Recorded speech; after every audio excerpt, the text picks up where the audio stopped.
Yes, ASK.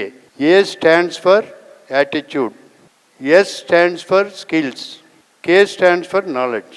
ఈ మూడు ఎప్పుడైతే మనకి ఫుల్ ప్లేజ్డ్గా మనం డెవలప్ చేసుకుంటామో, మీరు ఒక ప్యాషన్ తోటి మీరు ప్రాక్టీస్ చేసి డెఫినెట్గా ఒక గోల్ ఒకటి పెట్టుకుని నేను నేషనల్స్ ఆడాలి, ఇంటర్నేషనల్ ఆడాలి అని ఒక గోల్ పెట్టుకుని మీరు ప్యాషన్ తోటి ప్రాక్టీస్ చేస్తే తప్పనిసరిగా మీరు అందరూ కూడా మీ గోల్స్ రీచ్ అవ్వడానికి టేబుల్ టెన్నిస్ హాల్లో మీరందరూ కూడా మీ స్కిల్స్ని ఎగ్జిబిట్ చేసి ప్రతి ఒక్కరు కూడా నేషనల్స్కి వెళ్ళడానికి గేమ్ చేసుకుంటూ మీ స్కిల్స్ని డెవలప్ చేసుకుంటూ మీ గేమ్ ఎగ్జిబిట్ చేయాలని చెప్పేసి మిమ్మల్ని అందరిని కూడా కోరుతూ, మరి ఇటువంటి మంచి అవకాశం కల్పించిన విజయప్రకాష్ గారికి, మరి టీం మెంబర్స్కి, అదేవిధంగా స్టాఫ్ మెంబర్స్కి అందరికీ కూడా పేరు పేరున నా హృదయపూర్వక నమస్కారాలు తెలియజేస్తూ సెలవు తీసుకున్నాను. Thank you very much.